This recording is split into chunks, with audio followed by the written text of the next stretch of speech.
Mark. Good morning. Hello po. And here's my question. Give us one cultural treasure of San Narciso that you want the entire country to know. Ma'am Gage. Okay, I'll repeat the question. Give us one cultural treasure of San Narciso that you want the entire country to know. Magandang araw, Quezon. Bilang isang kabataang San Narcisuhin, ang ninanais kong ibahagi sa buong Quezon o sa buong bansa na cultural heritage ng San Narciso ay ang nag-iisang napakasikat na product sa San Narciso na ang tuyo. Sapagkat ang tuyo ay isa sa napakasarap at pinagmamalaki ng aming bayan. At bilang isang Ginoong Yugan, naniniwala ako na sa pagsama-sama at pagtulong-tulong ng aming bayan ay muli itong uusbong sa pamamagitan ng aming product na tuyo. Maraming salamat po. And Mark, here's your second question. In what way can you help promote youth participation in the different cultural programs of the government? I'll repeat the question, okay? In what way can you help promote youth participation in the different cultural programs of the government? Magandang umaga. Makakatulong ako sa pag-invite ng mga kabataan sa government sa pamamagitan ng social media. Sa paggamit ng social media, alam naman natin na maraming kabataan ngayon ang nalululong sa social media at dito ko gagamitin ang social media sa paglaganap ng cultural heritage para sa ating gobyerno. Maraming salamat. Ginoo 7.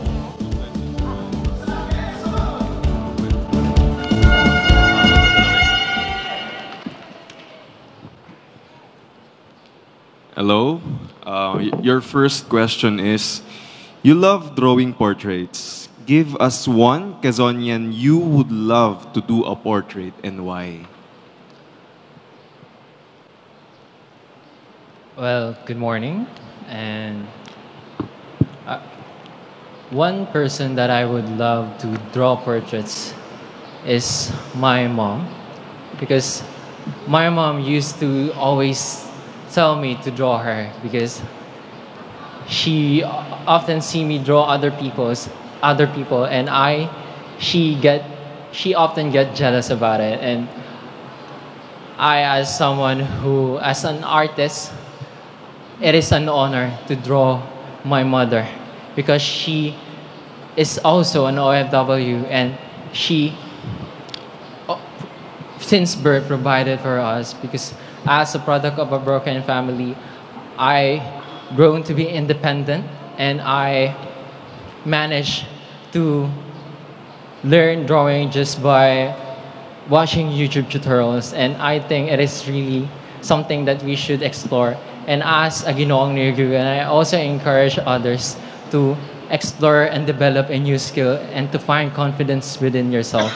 And I'm certain that once this happens, you will experience greatness in your lifetime. Thank you. Okay, Justine. My second question is, why do you think confidence is the most powerful tool to win the crown? For me, I say that confidence is the most powerful tool for me to win. Because just standing here in front of everyone is a big win to myself.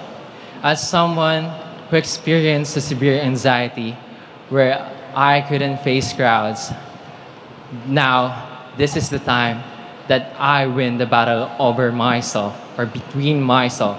And I think, and as a Ginoong Niyugyugan, I also want to encourage others to find your potentials and put in the work and determination. And I believe that I'm certain that through this effort, this endeavor will become a spring of positivity where inspiration is derived and change is truly felt, not just for Quezon, but for the world. Thank you. Ginoo 8. Good morning, Yaz. Good morning po. I know that you are into sports. May we know what is your message for Carlos Yulo? Unang-una sa lahat, magandang umaga po sa ating lahat. My message for Carlos Yulo, for representing our crown, he brings pride to our country. So I would say congratulations to him. Even despite of the struggles he's facing right now, he's facing with his mom. I know we are all aware about that. My message to Carlos Yulo is just to be who he is. Just to be true to himself. Because as a Ginoong Nignugan 2024, my purpose is to be true to myself and influence my co-youth. So, that would be all. Thank you. Okay, thank you. Here's my second question. In what way you can help in cultivating local Quezonian culture and traditions? Pwede pong paulit. Okay. In what way can you help in cultivating local Quezonian culture and traditions? In what way would I cultivate local Quezonian culture? I would cultivate it by showing to the people, even outside the Quezon province, that the culture here are so fabulous, amazing, and most of all are creative. We're all creative in our own ways. So that can be an inspiration to them. Then showing them our most, ang mga pinagmamalaki natin sa Quezon ay nararapat lang na malaman nila upang mas magkaroon sila ng nalalaman sa tradisyon natin, sa kultura natin, at higit sa lahat naniniwala ako na mga Quezonian ay very hospitable in its own ways. And that would be all. Thank you po.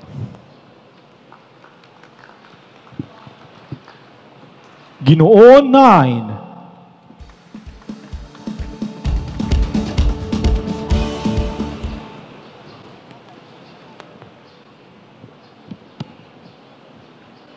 Hello, Mr. Alabat. Hello po. So, what product from your municipality would you prioritize to promote? Bilang isang student po ng Customs Administrations at apo ng magsasaka, ang silit kalamansi po ang pangunahing aming agrikultura sa aming bayan. Kung kaya't po makakatulong po sa akin bilang isang Customs Administrations na makakuha ng magandang sistema at makinarya sa ibang bansa upang i-develop ang aming programa sa silit kalamansi at maging globally competitive po ito at makapagbigay ng magandang kita sa ating magsasaka, gayon din po sa lalawigan ng Quezon. At bilang Ginoong Nyugnyugan po, ito po ang isa sa magiging inspirasyon ko upang pagbasehan at gumawa ng mga programa na makakatulong sa ating lalawigan, sapagkat naniniwala po ako na ang silit kalamansi ay parte ng agrikultura at ang agrikultura po ang magbibigay ng agresibong pagunlad sa ating lalawigan. Yun lamang po at maraming salamat. So we heard that you also love to attend youth leadership summits. Yes, sir. So what is one lesson that you have learned from these summits that you apply today in your journey as Ginoong Niyugyugan? Bilang isang produkto po ng broken family at ang aking ina po ay isang OFW. Nabuhay po ako ng salat at hindi sagana sa material na bagay. Kaya po, ang isa ko natutunan sa Youth Leadership Summit ay ang pagmamahal sa kapwa at sa bayan. Sa kabila po ng naging sitwasyon ko, yun po ang naging inspirasyon ko upang maglungsad ng mga programa na makakabuti sa kapwa ko kabataan, makakabuti sa lipunan, at makakapagpaunlad ng antas ng pamumuhay ng kapwa ko kabataan na produkto ng broken family. At ako po, bilang isang Ginungyugyugan at bilang isang community leader, gagawin ko po itong daan upang makipagtulungan sa ating pamahalaan, upang mas makapagpagawa po ng mga programa na makapagbibigay at makapaghuhubog ng leader na kabataan na maglilingkod para sa ating minamahal na lalawigan. Yun lamang po at maraming salamat po. Ginoo 10.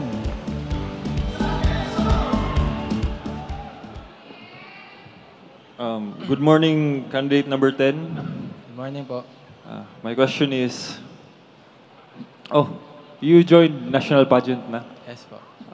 If you mind, what pageant? Mr. Pilipinas Worldwide. Oh, nice. Okay, give us one lesson you learned in joining a national pageant. Para sa akin, ang pagsasali sa national pageant is a great opportunity for me to showcase who I am as a person. And it's a great thing to learn and achieve in life. Dahil gaining my experience from the past, it builds an armor to my present and to my future. Thank you. Okay, here's the next question.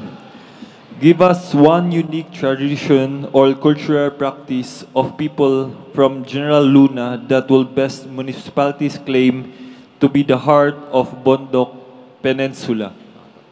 Sa aming bayan ng General Luna, meron kami ditong kultura tradisyon na tinatawag na Centurion Festival at Buhoy na Kubol Festival.